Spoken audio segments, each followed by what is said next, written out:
such a pretty thing.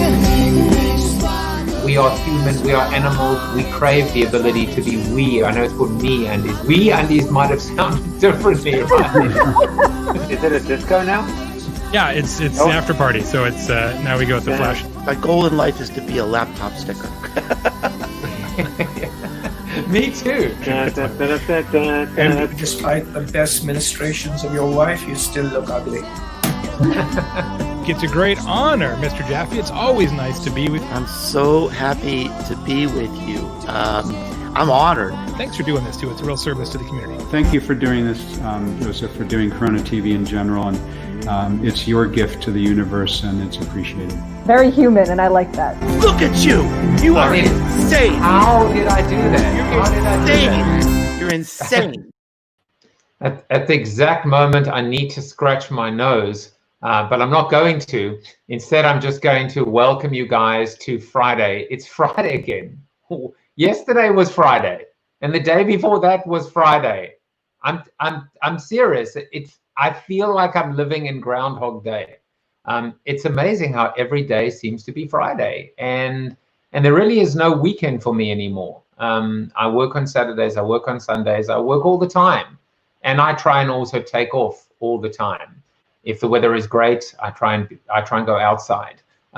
If I can, I'm going to go for a run. It's the only thing I think that has kept me sane, and it's good. You know, it is my catharsis. Bob says, which day? Yeah, it's one day, someday, that day, this day, etc. Hello, Joey, welcome, and to my mom, my #1 fan. I mean, I think we always knew that. Did we really need the show to prove it? I don't think so. I don't think so. It is good to have you guys with me today, yeah, we've got a whole bunch of things, and I'm just going to dive straight into them. You know, something that I started yesterday is, I don't want the show to be about taking. I want the show to be about giving. But at the same time, and actually I said but, there shouldn't be a but. There is no but. I just want to ask you to continue to share the love. I want you to like this post, this show, if you do like it. Otherwise, don't. I want you to comment like you guys are doing right now. Thank you, Jan. You know, the fact is the YouTube and the Facebook and the LinkedIn algorithms, they love engagement, and I don't want to ask for gratuitous engagement. I just want to say, please share the stream, please comment, please like, please subscribe, share the love, because, you know, I want this to gain momentum, not for me, but for all of us. That's why these live reads, you know, being able to promote you guys. I want to start promoting people as well, not just companies, but people. If you've lost your job, if you've been laid off, maybe I can help you get a job as well. It seems like the only thing to do, the right thing to do. You saw this the other day as well. This really, you know, gave me the momentum to want to share more. When I just look at all those beautiful faces and I look at all the smiles, and, you know, today I have the pleasure of adding that smile, Mr. Scott McKain's smile, to this growing tapestry, this beautiful mosaic. It just makes me feel so good to see so many people, to connect with so many people, to reconnect with so many people, to meet so many people. Sometimes I'm meeting them for the first time, and it has actually created the connection for me that has allowed me to make it through this dark period in our lives. Speaking of connections, I just want to send out, as usual, happy birthday to my Facebook friends, Chris Aarons, Steve Colas, and then, of course, to all my LinkedIn connections. Some of them are friends, some of them are going to be my friends. So I just want to say happy birthday to you guys. It is National Paperclip Day today. And look, you know that I have been leading with these national days. And some of it is sublime, and some of it is ridiculous, and it almost sometimes seems insane, like there are hamburger days and there are all these weird days. And look, you could look at it commercially, right? Happy Siblings Day, Happy Valentine's Day, opportunities to buy Hallmark cards. And then, of course, you see this one, which is Paperclip Day. Well, today, for whatever reason, I went a little deeper. And what I actually found was, I would say, quite profound. I found the paperclip project. Now, during World War II, the paperclip provided a visual method of protest at a time when any outward signs of objection could be dangerous, even in familiar company. Early in the war, Norwegians were particularly persistent in their development of symbols. The paperclip represented sticking together for a time until the Nazis caught on and banned the wearing of paperclips. In 1998, a group of middle school students in Whitwell, Tennessee, began a project through a Holocaust education class, which would be the foundation for developing tolerance and diversity.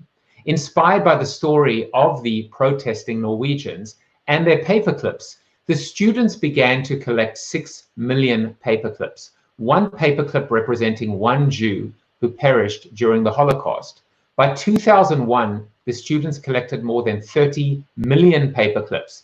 The school dedicated a children's Holocaust memorial, which displays an authentic German rail car filled with a portion of the paperclips. Isn't that interesting to actually see what happened? Now, we struggle today to grapple with how the Holocaust could even happen, but the same could be said for the coronavirus if you think about it. And so, to me, what this became and what this actually represented was a connection that actually helped me get through and process and maybe just come to terms with, that big number that I shared the other day. And you can find out more about this project at oneclipatatime.org. So, while I began the whole idea of the National Day, not as a joke, but as something quite lighthearted, it actually ended up, I think, being something much bigger than that. And so I wanted to share that with you.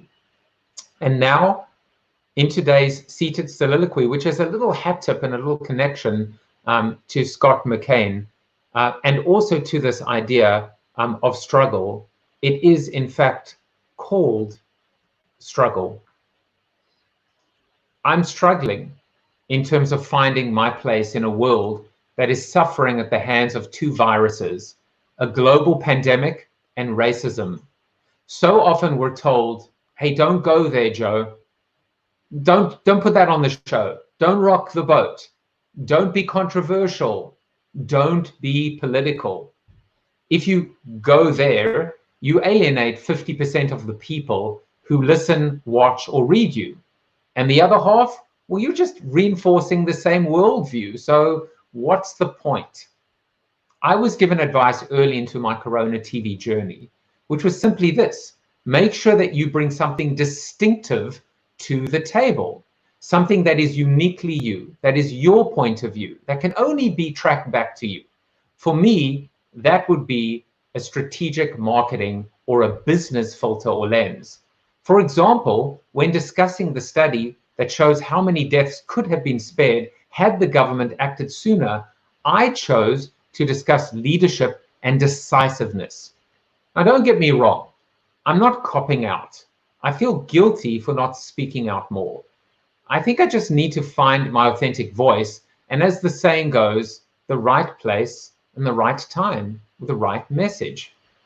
I keep thinking about the mayor of Minneapolis, who said that George Boyd would not have died if he had been white. He's right. I know he's right. So do you. You know it. Today I heard Van Jones on CNN talking about the difference between anti-racist versus non-racist. What's the difference? The non-racist says, I don't see color, which is like saying I live in the ocean, but I've never gotten wet. A light bulb kind of went off for me. I think about my role and my responsibility as the host of CoronaTV.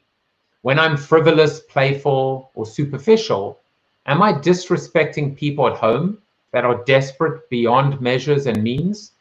When I'm angry and intense, am I adding fuel to the fire and not providing enough inspiration, hope, and positivity to lighten the load? There's no right answer. It's a double-edged sword. It's a struggle. And you know what? It's my struggle.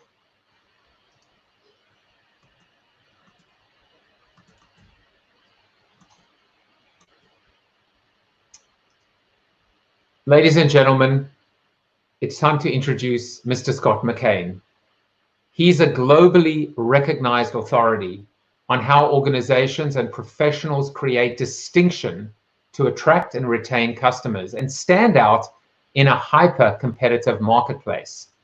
Known internationally as a top-rated keynote speaker, Scott's clients represent the world's most iconic brands. So you have the confidence of working with a professional known for impacting bottom-line results. He has delivered thousands of presentations in all 50 states, 36 countries across 6 continents. Now that is damn impressive. And you know what's even more impressive than that bio intro? The man himself. Welcome, Scott McKain. Joseph, thank you so much. I'm moved by your discussion of struggle. I don't know how anyone could not be. And good grief, it's it's one of those things. I have a daily show as well that I started, and this certainly has taken a turn because of the tragic event in Minneapolis, and I'm moved by your transparency about the struggle that you're facing, and this will sound strange to say, but I hope that all of us, but particularly those of us that are white, are feeling that same struggle today. Yeah. And I think, the question, I reached out to Van Jones. I don't think he'll respond, but I still did, to say, hey, do you want to come on my show? Yeah. And the question I would ask him, if I had a question to ask him, is, what do I do as a white man? What do I do? What should I do? Tell me what to do. Help me. Yeah. Help me. Because I feel trapped, and I don't know whether I'm erring on the side of caution or whether it's gratuitous. But I want to know, and I want to be better, and I want to help. And I don't want to be embarrassed of the color of my skin, which is the most ridiculous statement if you think about it. How ridiculous is that statement? Embarrassed, but I want to come to terms with the white privilege, with whatever, because I was guilty, Scott, of being able to say, not I don't see color, but with respect to talent. Mm-hmm.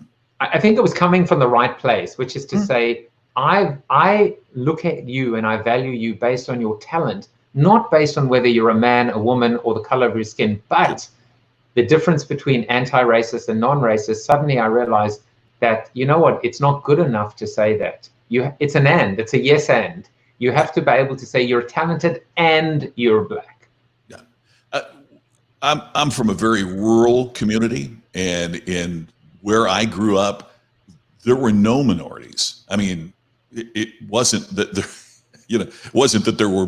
I mean, there were zero black families where I'm from. There were at that time zero Latinos where I grew up, and because I got involved with a student organization, I was elected as a national officer of that student organization when I was 20.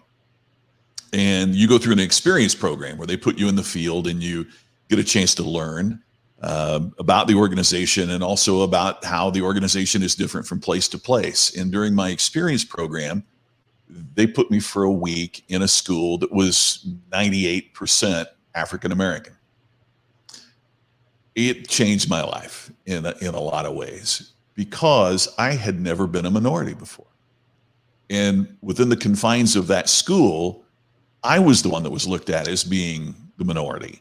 And I was the one that was looked at with suspicion because I didn't fit in with everyone else, in terms of race. And it was a week. I can never feel what it would feel like to live that way all the time. A week of my long life was spent that way, but it profoundly impacted me in ways that, and you and I make our living with words, and it's hard for me to come up with ones to truly describe that. but I felt it for a week. We have people that every single day, are dealing with issues that we are seeing brought to the forefront now, and we have to have the conversation. We have to have, at the end of the day, simply because of numbers, it's not enough for blacks to call for an end to racism. We have to be calling for an end to racism.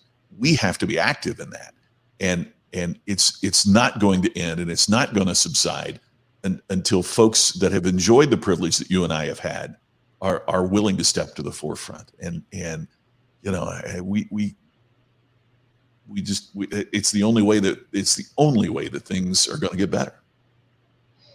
I mean, that was so beautiful what you said, and profound, and I want to leave that part of the conversation right there.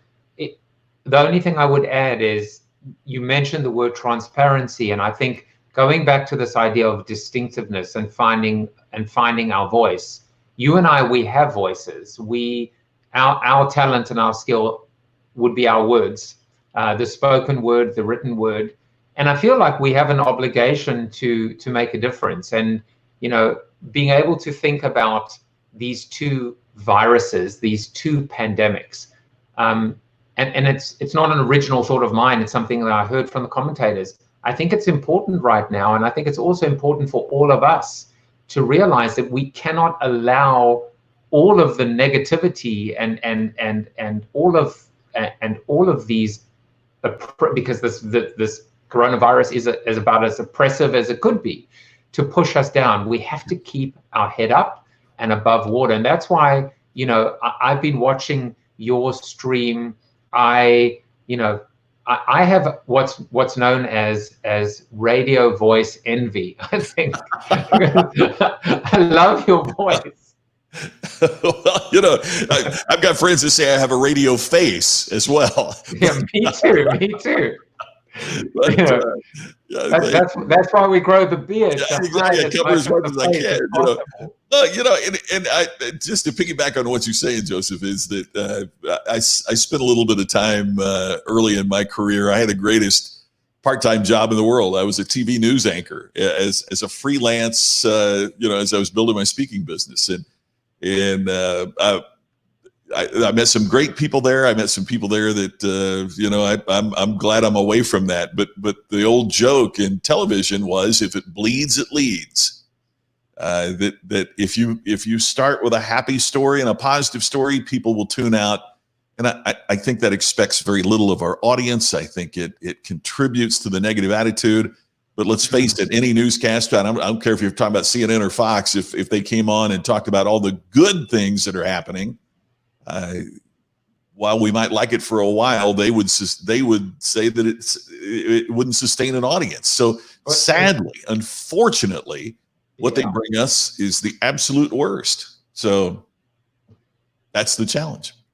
Garfield wants to know if there's any processing done to make Scott's voice. Note he didn't say to make your face look better. Yeah, exactly. We need Photoshop for that. But are you processing behind my back? Not at all. You see, so like it's great, guys, and it's the one holdout for me, getting that Yeti microphone. I just feel like at the moment I still want to be.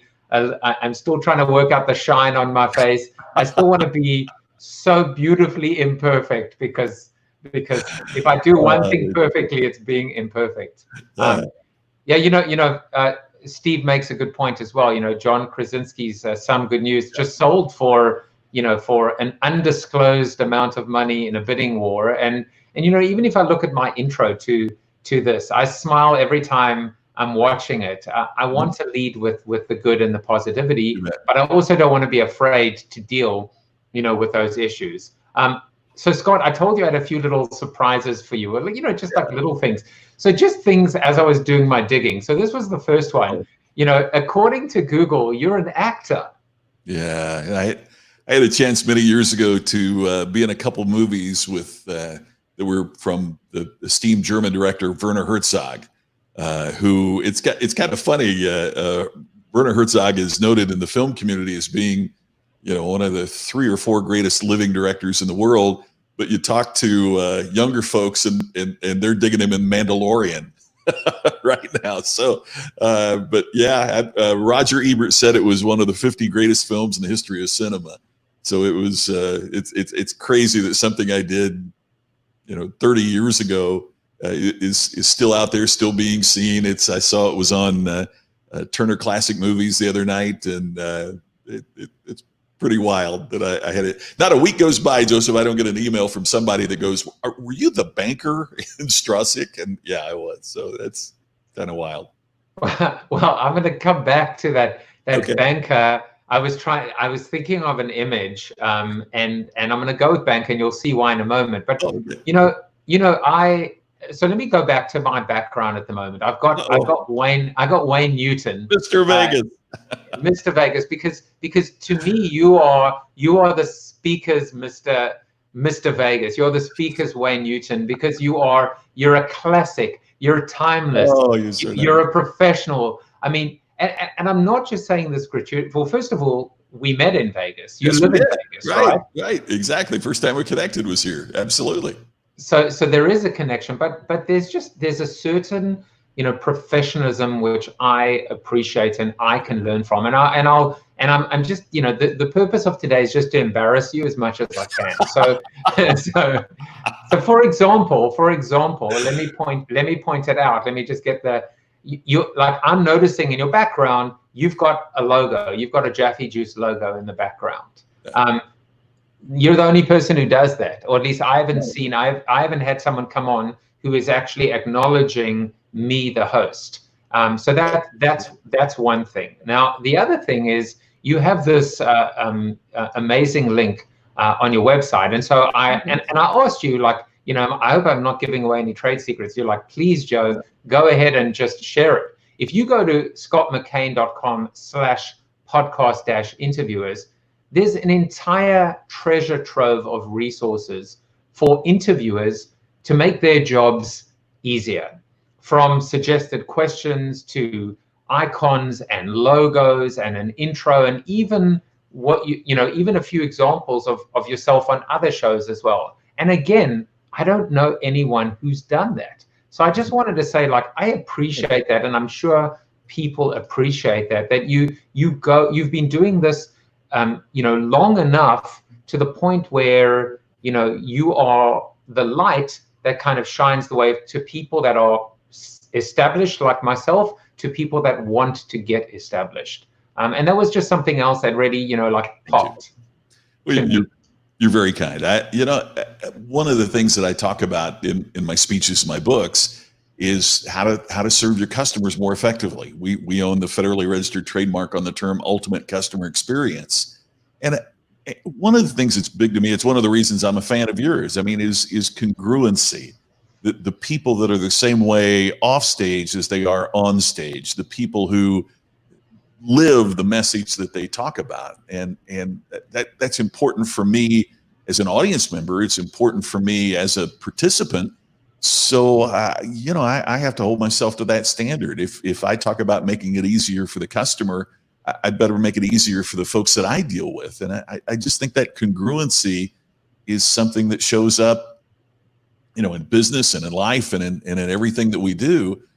We've got so many people, from business leaders to political figures to parents, that are, do as I say, not as I do, right? Everybody do this, but I don't have to. And no matter what field that's in, I think the incongruency of what we say and what we do is creating a lack of trust. And I've got to make certain that if I encourage my clients to do it, I'd better be an example of that as well. So thank you for noticing that. I really appreciate it. And thank you for what you just said, because that was such a key takeaway. And this idea of congruency, and I never thought about it that way, but I can tell you the way I interpret that, or the way I've lived that, is you got to practice what you preach. You've got to eat your own dog food. And, I often say, if you want to understand change, and specifically technological change, you have to live it yourself. you can't. I say you can't read about it in a book, except mine. No, I'm kidding. Even mine. I mean, even mine. You can't read about it in a book. Right. You've got to go ahead and download the app and and embarrass yourself and create that TikTok. Otherwise, you don't really understand what's happening. And if you want to talk to marketers or business executives about what is it to, why is TikTok growing the way it is? Well, you've got to be able to go in and dissect it and then realize how they've created, for example, that natural virality in terms of people creating responses. And it is just a version of do you remember that game? Did you ever play it called in South Africa, we called it Pass the Parcel, where you sit in a circle at a birthday party and the music plays and you pass the gift or the package, and when the music stops, you have to open up as much of it as possible. Do you ever play that game? No, I'm not familiar with that game at all. Wow, that's really cool. I like the idea. So what you do, and then as the parent, what you do is you take a gift of some sort, right? You put it in a box, and then you wrap that, and then you put that in another box, and then you wrap that, and then you put string on, and then you put it in another box. So what happens is there is about 14 or 15 layers of unwrapping. And then, of course, you're controlling the music. Right. So they frantically try and open it up, but then the music starts, and they have to pass it around. And I didn't know. I thought that was a beautiful thing. And so they obviously don't know how many layers of gifts there are, so they don't know. It's huge, and it ends up being a small box, and it could be a tiny little piece of jewelry or. I like that. So by the way, Robin, is it Robin Creasman just said Scott delivers a rock. Robin's one of the good guys in the world. I'm telling you that, Robin. Thank you, my friend. I that's so kind. I really appreciate it, and I feel the same way about Robin as well. He does that. Thank you, Robin. And you know what? Your intro, I actually went to the suggested intro for you because I wanted to pay that respect to you and use it. And I looked at the questions and I thought to myself, there's something else. I'm going to embarrass you only 2 more times, Scott. Which is counting. Well, first of all, you're a really kind person. And in the emails you sent me, you just made me feel so good and important, and validated. And how you said, I'm so excited. I can't wait to be on your show. You are my priority, in capital letters. And why am I mentioning all of this? It's really not to embarrass you for the sake of it. It's because this congruency, you talk about distinctiveness. If I didn't know who you were before, I do now. And that distinctiveness sets you apart so clearly from the hundreds and hundreds of other speakers out there. So I just, that was the one, you'd be like, stop it now, Joseph. But there's one more thing as well. And it's not really embarrassing you. But, I hope my mom's watching. I just want. Well, mine is. So, but I feel like this is in a way like a bit of a mini masterclass, because there are people out there that are trying to, there are speakers like you and I that suddenly were looking at flatlined revenues. And, and I thought to myself 2 things. One is, and I'll get a little serious in order to get a little bit crazy again, but have we lived through this kind of moment in our industry before? Have you lived through it before? And obviously the one thing I'm thinking of is 9/11, but that seemed to be kind of short-lived. Have we ever gone through this moment in our lives where we went from hero to zero? No. 9/11 was a full stop in terms of what was going on, but I was fortunate. I keynoted what was supposedly the first major meeting in New York City after 9/11, and that was like 9/28. So we had a 3-week period, but there was a push to get meetings going again as quickly as we could, as a way to put our flag in the ground and say that we're not beholden to terrorists. Here, it's totally different. I mean, if God forbid, but worst case, let's say I was at that meeting in New York City and something happened at that event.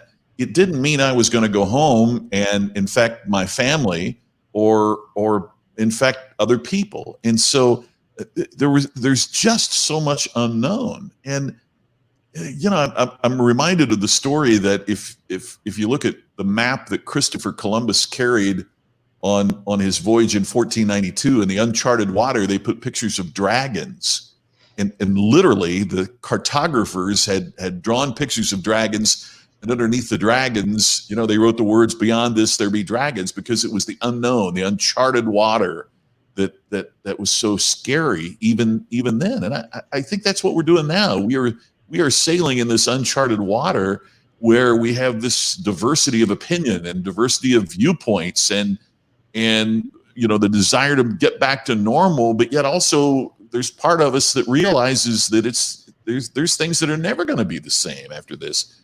And that uncertainty is, I think, what is perhaps the most challenging. And we've never had a period like this, and not in my lifetime, not only professionally, but personally as well. I mean, you look at your friends and think, how safe is it to be around them? Or, for the experience that you and I had getting together and meeting and getting acquainted and, hanging out in Vegas, when does that come back? We don't know. Will it come back, in the way that it did?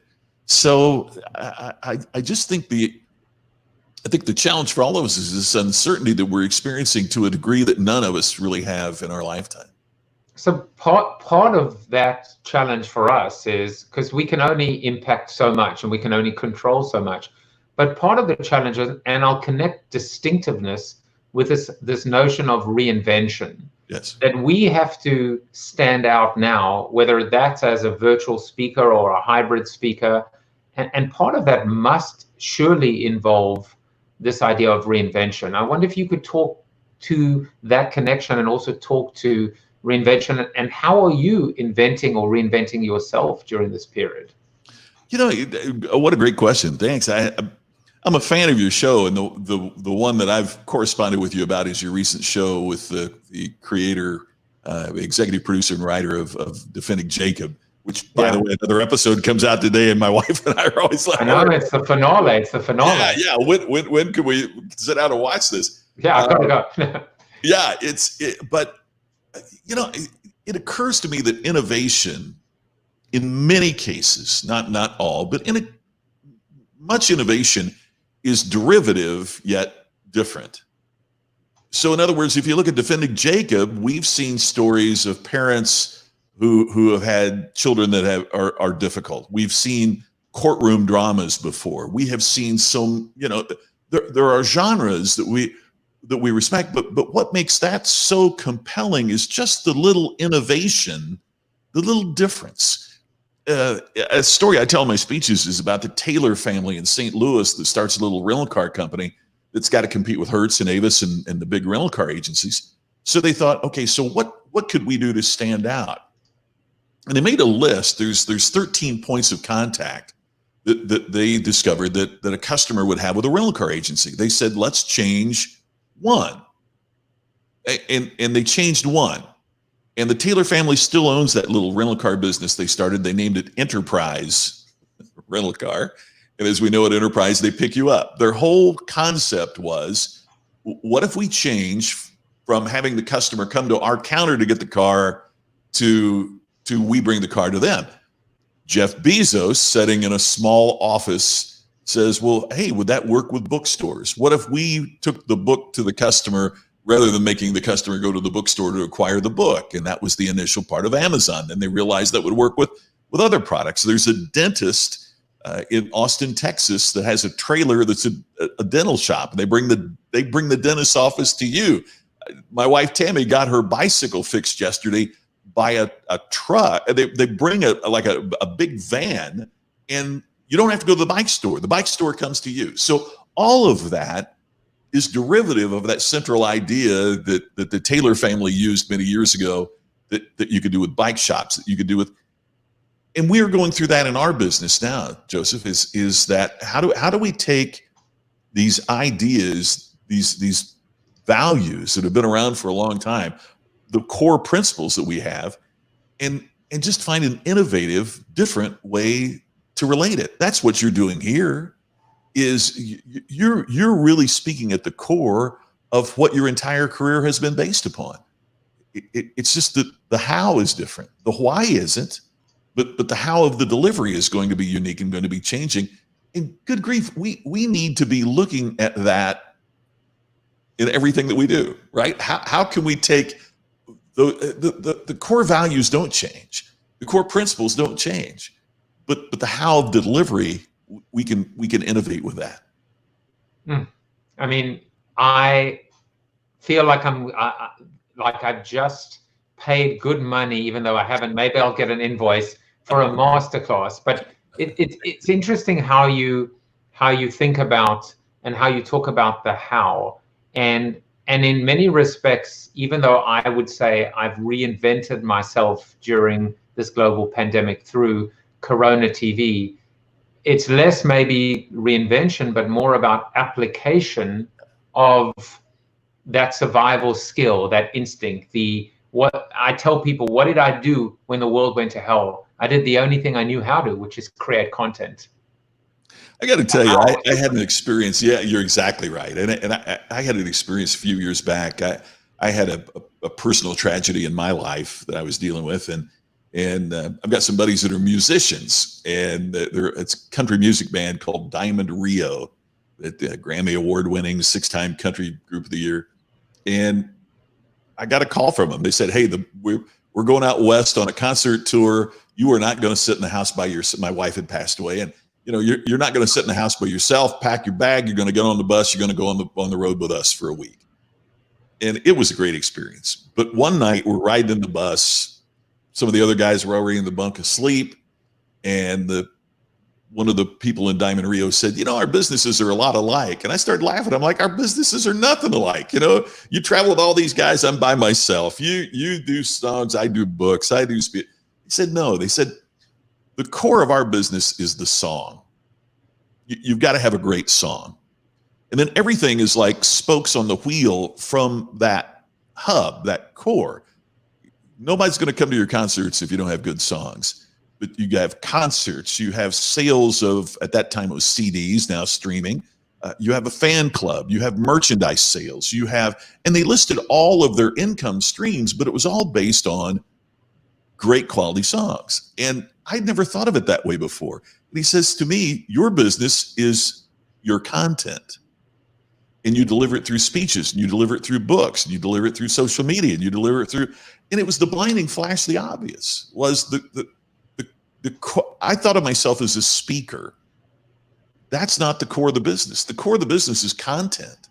It's the concepts and the material that you have developed and that I have developed, and everything springs from that. So what's happening right now is a revolution in terms of how that core is accepted by the audience and accessed by the audience. But the core hasn't changed. And so just as in the music business, they went from records to CDs to streaming, we are going from live events and in-person workshops to this. But that core is still the same. We just have to be able to embrace it. One of the things you may have heard me talk about this before, Joseph, I hear so many people talking about pivot, and I've got a problem with that because I'm from Indiana where basketball is king, and they taught me as a kid playing basketball that to pivot meant you turned away from something. And I don't want to turn away from live events. I don't want to turn away from speaking. I don't want to pivot. I want to embrace. I want to have my arms open more and learn new skills and embrace new technology. I don't want to pivot away from what I've done because I think some of that's coming back. But I also want to embrace new ways of doing things so that I can enhance my distinction as you do the same with yours. I'm having such a tough time with you right now, and I'll tell you why. Because I'm trying to be a better active listener, but in my mind I keep going nugget, nugget, nugget, another nugget. That's a Corona bite. That's in the Corona clip, and I'm like, stop thinking. Like, be in the moment, be present. You'll create more content afterwards. Just relax. No, that was great. And Scott, there's something else that I.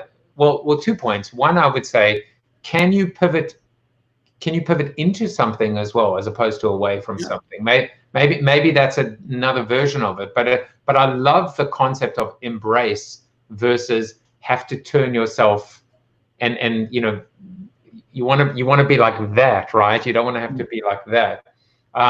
You know, the other thing that you said that is interesting to me is when we talk about transformation and reinvention, maybe it doesn't have to be, you know, out with the old, in with the new, break it, start again. And you know, I told you that I was going to embarrass you one more time. So Uh-oh. Who's that guy? Who's that tender guy there? I know who the guy is. That's the banker. Yeah. But there's something else about it, which is that was you, and that is you. Yeah. And the one thing that I noticed about that are the glasses, which ironically I'm not wearing today. The glasses, and that's another way of, I think, you being distinctive and standing out, and expressing your creativity just through this small little thing, which would be your glasses. I got a story about that, by the way, if you don't mind. I'm not shocked. I was writing my first book on distinction, Create Distinction, and I wanted to get away from, you know, everybody talks about Southwest Airlines and Apple and, you know, the stories that everybody tells. So I was trying to come up with an example, and I had worn contacts. Oh, thank you. Yeah, that's my couple of books there on this subject, and I was trying to come up with a story about it, and simultaneously in my personal life, you know, I was wearing contacts, and there's so few ways that you can accessorize if you're a guy, and I prefer. I'm just one of those people that prefer glasses because the contacts dry my eyes out. So I thought, okay, so who has distinctive eyewear?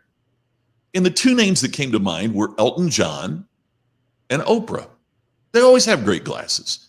So I did a little research, found out same guy does it. Same person does both of their glasses. And he has a store in Los Angeles in the Beverly Hills area. And I thought, well, I had a speech in Los Angeles. I'll just drop in, visit the store, you know, just see what I can learn. So I walk in, and this guy, Franco, it's Luxuriator by Franco. It's Franco is the guy. Don't even know his last name. He doesn't even put out his last name. It's Franco. Doesn't need one. Yeah, they don't need one, right? It's like Elvis, Madonna, Franco. Those are the big three for me. Maybe Cher. Anyway, so I walk in the store, and I'm looking around, and Franco comes up, and he just looks at me, and he's Eastern European, and he speaks with a very thick accent. And he looks at me, and he looks over, and he pulls these glasses off the wall and just puts them on me.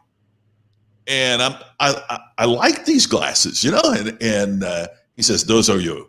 And I said, "Wow, that is really, can I see others?" No, no others. Franco has spoken. Those are your frames. Well, it turns out, like I said, he does Elton John's glasses. He does Oprah glasses. Like Oprah will send him the fabric, like if the Oscars are coming, she will send a swath of the fabric of her dress, and then he will make glasses that match, you know, the dress. The other crazy thing was, I thought, oh my gosh, what is this? You know, what's this going to cost? And it was like a couple $100 more than Lens Crafters. You know, it wasn't, you know, it wasn't outrageous. The stories were really, really amazing. And I thought, you know, it is a way to create distinction. It is a way to set yourself apart. And I can't tell you how many people, like even getting on a plane, the flight attendant, whatever it might be, will say, "Oh, love your," it's a conversation starter. So that's what I've learned about distinction and all that is it can be the little things. To your point that you made earlier, you don't have to throw the baby out with the bathwater. You don't have to blow everything up to be innovative. You can just do something, you know, different, and it can be one thing, but it is perceived to be something unique and different and extraordinary. Well, this was extraordinary as far as I'm concerned. We have about 15 minutes left before you have to do your show. So you very kindly agreed not to come to the Zoom after show where you won't be sharing some information. That's my reverse psychology. It's still not working, but I'm not going to give up. But actually, I already have a question for you in the Zoom after show, which is to talk about the difference between differentiation and distinction, and then distinction and being iconic. Because I'm interested in that. So Scott, before we go and head over to bit.ly/CoronaTV After Show, I want to give you the final word. How can people find you, and just anything else you want to share with my audience that you feel you didn't get a chance to, because I was enthralled. Well, you're so kind, Joseph. I mean, you were kind enough to put up the scottmckain.com website. I would just mention that I can do it again. Oh, thank you very much. I have another site, and it's just distinctionnation.com, and I put on there free resources. It's an audio program, a 14-day audio program that you can download. It's absolutely free. There are ebooks and other white papers on what does it take to stand out in the marketplace, and everything on there is absolutely free. It's just a resource that I can provide to help folks along the pathway. So distinctionnation.com would love to have you join us there. I just updated it. 2 N's. There it is. That's so great. Thank you. How did I do it? Well, Scott, thank you again for coming in. Be safe. We'll see you in the Zoom room. And then, you know what, as soon as I'm done with the Zoom room, I'm going to come and listen to you. And I heard, and a little birdie told me maybe that I might be on your show at some point. You are going to be a guest on my show very shortly, and I look forward to turning the embarrassment tables the other direction. Oh, then I'm not coming on your show. Scott, thank you so much, and it was. See you on the other side. You know, I'll tell you one thing, that even though Scott and I met in the real world in Vegas, you know, with Wayne behind me, this felt very intimate and it felt very personal. And I hope you were able to share in that experience together. So I'll see you guys in the Zoom room. But otherwise, of course, I will be back on Sunday. And then, you know, full line of shows next week. So take care of yourselves. Enjoy the warmer weather and be safe. Bye-bye.